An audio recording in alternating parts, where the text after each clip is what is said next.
하루 300원을 똑똑하게 쓰는 방법 갓산균 스포츠 앤 플러스에서 20% 할인된 가격으로 만나보실 수가 있습니다. 더보기란을 참조해 주시기 바랍니다.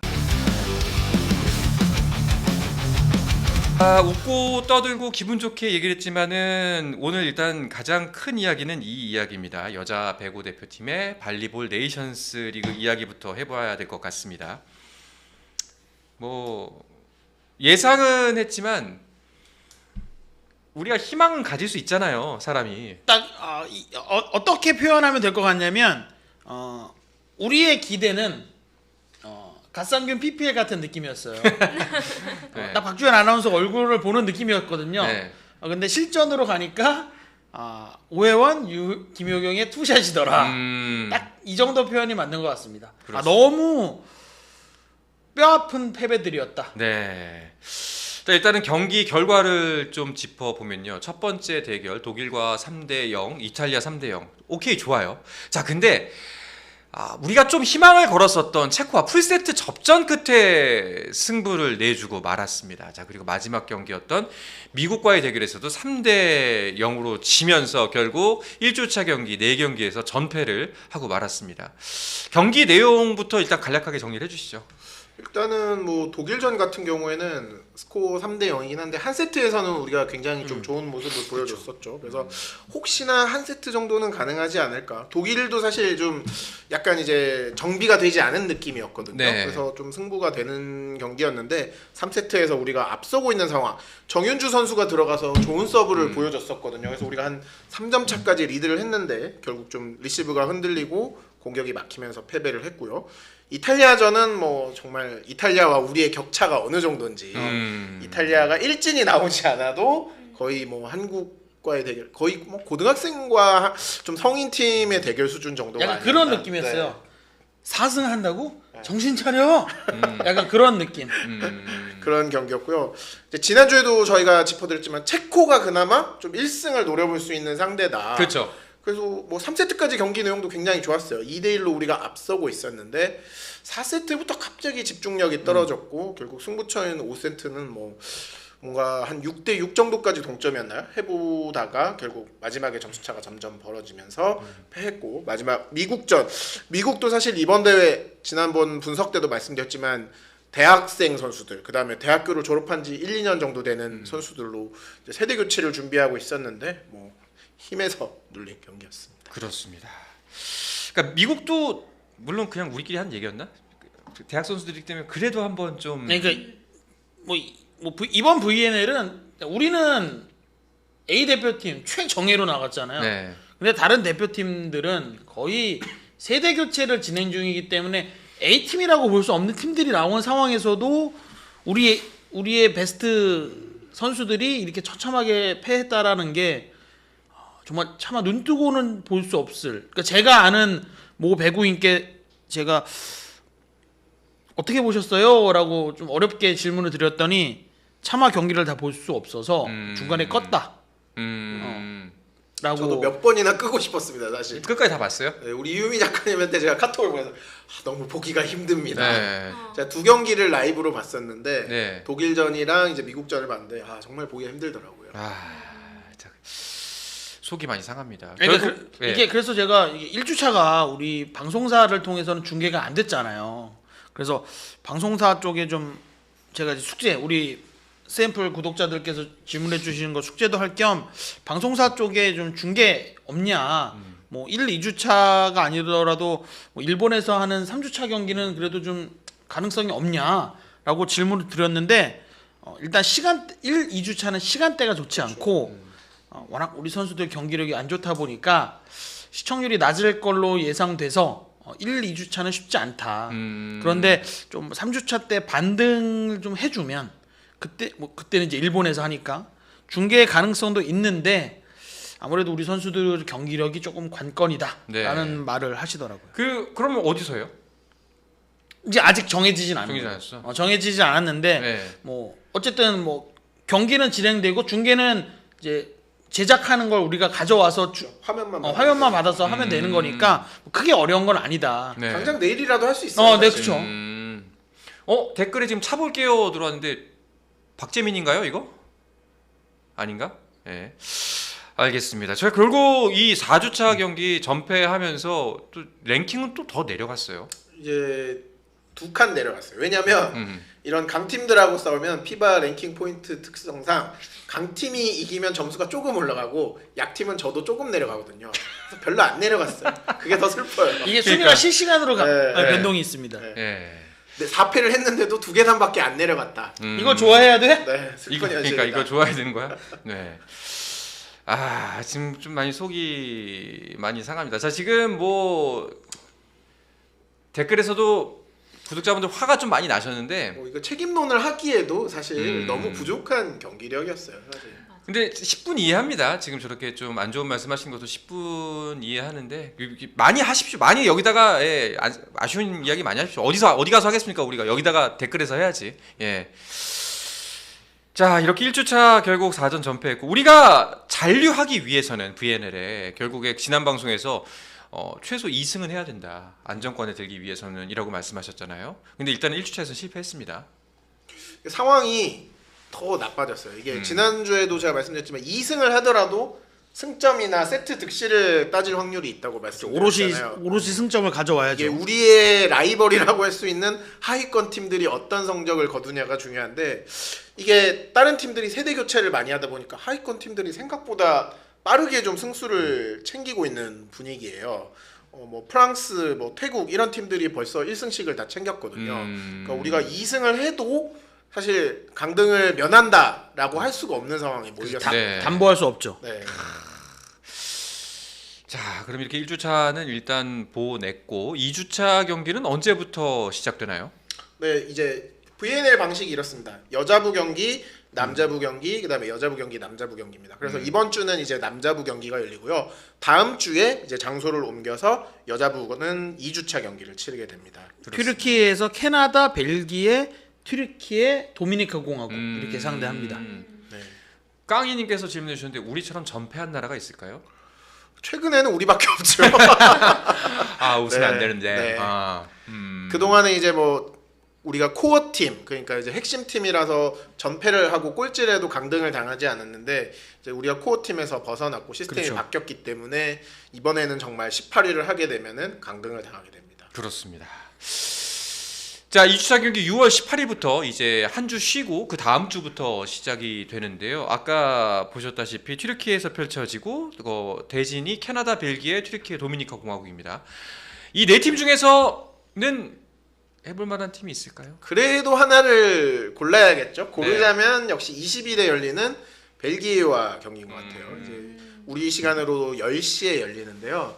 벨기에가 좀 세대 교체를 진행을 하고 있어요. 그 아까 오현 기자도 말씀을 해주시지만 보통 여자 배구 대표팀들이 남자도 마찬가지고 올림픽이 끝나면 다음 4년 동안 올림픽을 약간 준비하는 체제로 나갑니다. 네. 그러면 올림픽 때 좀 연령이 높았던 팀들은 이제 감독을 바꾸거나 선수들을 좀 젊은 선수들을 뽑아서 비교적 덜 중요한 이런 네이션스 리그에서 시험을 하거든요. 그래서 캐나다 같은 경우도 그런 팀이고요. 벨기에 역시 좀 그런 팀이라고 볼 수 있습니다. 튀르키예 같은 경우도 김연경 선수 절친이잖아요. 에다 에르뎀 선수가 이번에 대표팀 오지 않았거든요. 은퇴를 할 것 같은데 도미니카만 전력을 기울이고 있어요. 그래서 사실 우리가 가장 이기기 힘든 팀은 아무래도 랭킹이 높은 튀르키예와 도미니카고 네.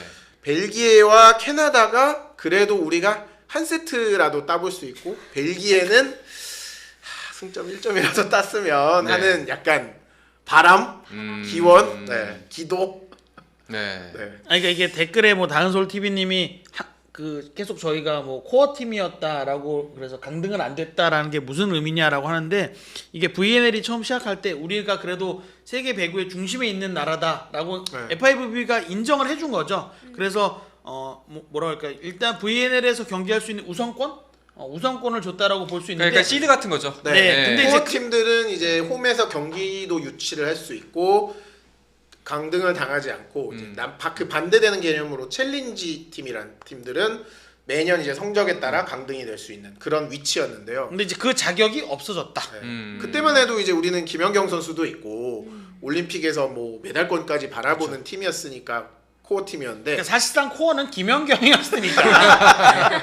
맞습니다. 텐님 말씀하셨습니다. 네. 김연경 덕분이었습니다. 네. 네.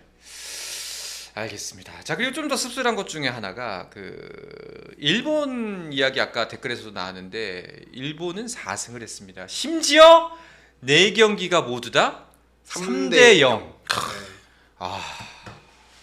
지금 네. 오늘 남자 팀도 이겨서 일본은 남녀 합치면 5전 5승입니다. 네. 엄청납니다. 네.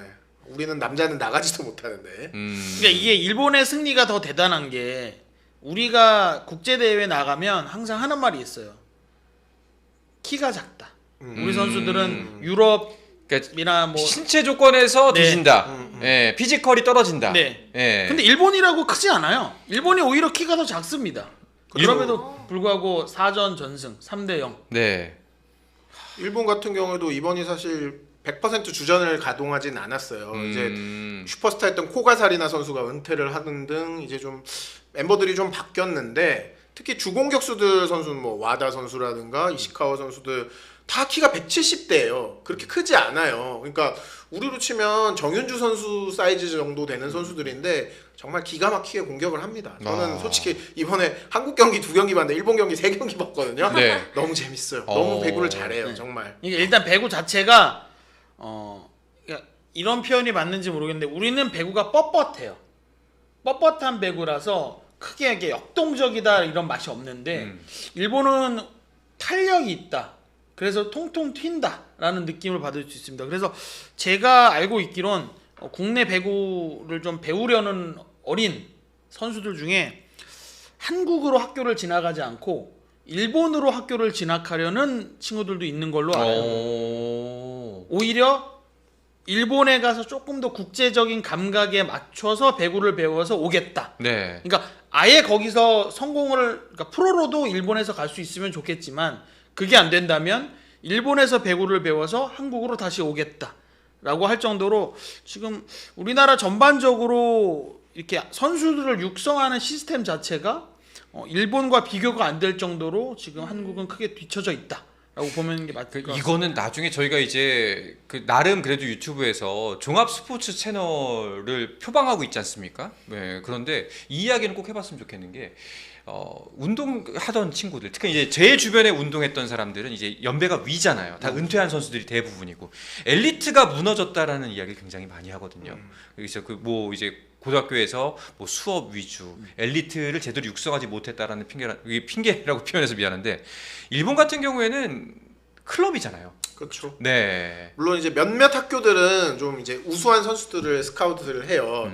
이제 제가 하이큐 얘기 자주 하잖아요. 하이큐에서도 보면 그런 학교들이 있잖아요. 네, 도내에서 명문대. 예, 네. 우수한 선수들을 영입하는. 그거는 배구뿐만 아니라 뭐 야구도 마찬가지고 축구도 마찬가지고. 예를 들면 오타니 같은 선수들은 명문 고등학교로 스카우트를 해서 이제 진학을 해서 야구를 한단 말이에요. 배구도 비슷해요. 근데 이제 클럽 팀들이 3,000개 정도가 있으니까 그러니까. 거기서 이제 한 100명 중에 한 명만 나와도 30명이 나오는 거잖아요. 그러니까 사실 우리가 그런 선수 수급으로는 따라갈 수 없는 것도 사실이긴 해요. 대신에 이제 우리가 어떻게 보면 교육 방법이라든가 훈련 방법이라든가 이런 거를 좀 배구 선진국들의 방법들을 좀 벤치마킹할 필요가 있는데 사실 이거는 뭐 제가 감히 이런 말씀을 드리자면 우리 지도자분들이나 좀 배구를 운영하는 분들의 노력이 좀 필요하다고 생각합니다. 저는 뭐 사회적 전반적 시스템도 좀 변화가 필요하다고 생각합니다. 연초에 그 일본에 갔다 왔었는데 우리가 보통 일본 스포츠를 접하는 거는 경기를 보는 것도 있지만 뭐 어렸을 때 슬램덩크, 그렇죠. 하이큐, 뭐 아니면 뭐 이제 축구 뭐 이런 뭐 만화 같은 만화책이나 그런 걸로 많이 봤잖아요 예전에. 근데 그 클럽 활동들이 실제로 그렇게 하더라고요.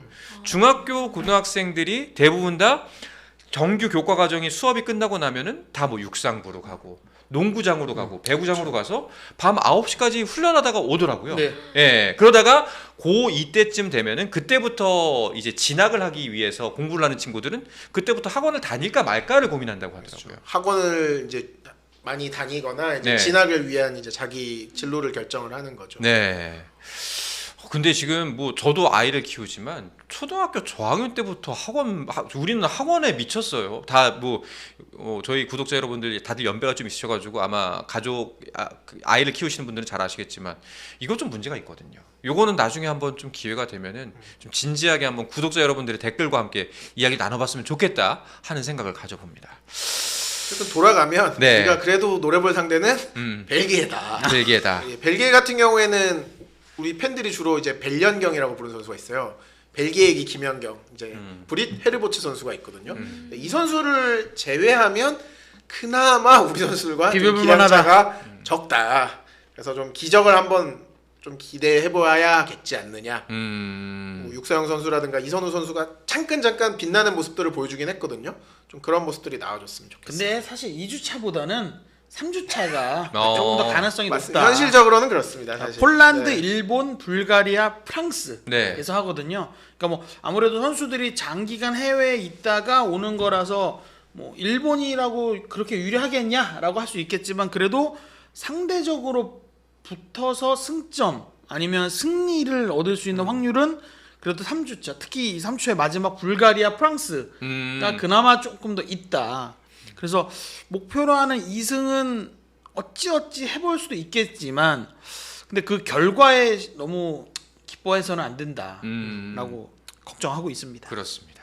근데 제가 배구는 잘 몰라서 그러는데 일본이 원래 아시아권이나 세계권에서도 되게 높은 순위를 차지하는 국가인가요? 네, 맞습니다. 사실 일본 같은 경우에는 1964년 도쿄올림픽 때도 메달을 땄어요. 그러니까 일본에서는 배구라는 종목에 대한 애착이 굉장히 강합니다. 그리고 실질적으로 이제 배구 팬들은 많이 아시겠지만 지금 배구 용품 대회 그렇죠.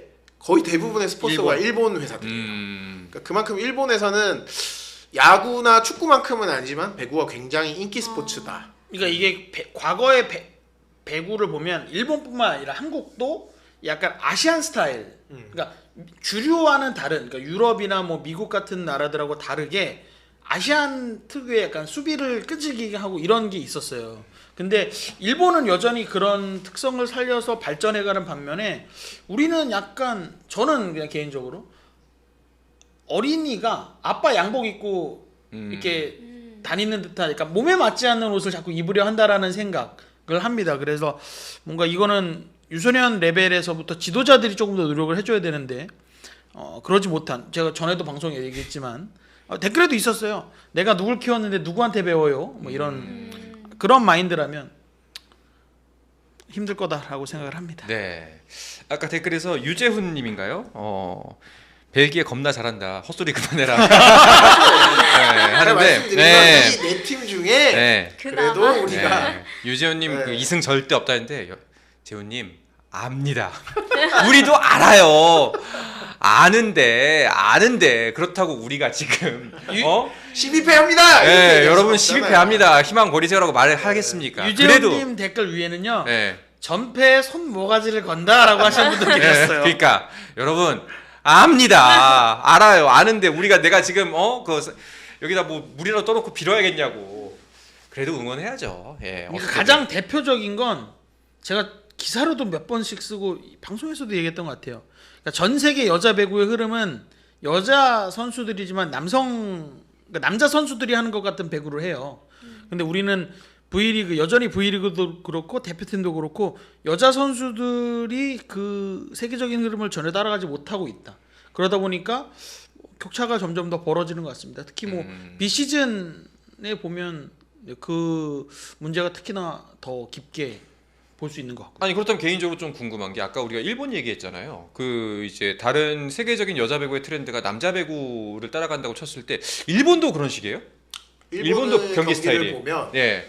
중앙 후위 공격이나 후위 공격을 굉장히 많이 써요. 그러니까 우리는 사실 백어택을 거의 외국인 선수들만 그렇죠. 하잖아요. 네. 근데 그러다 보니까 오히려 우리가 안 하게 돼서 못 하는 걸 수도 있는데 좀 그런 공격을 할 수 있는 선수들이 필요한데 사실 최근 우리 대표팀에서 몇 년 동안 그래도 김연경 선수라든가 김희진 선수라든가 좀 그런 옵션을 쓸 수 있는 선수가 있었는데 지금은 사실 거의 없죠. 그러니까 이거 안 돼도 자꾸 해보려고 해야 그렇죠.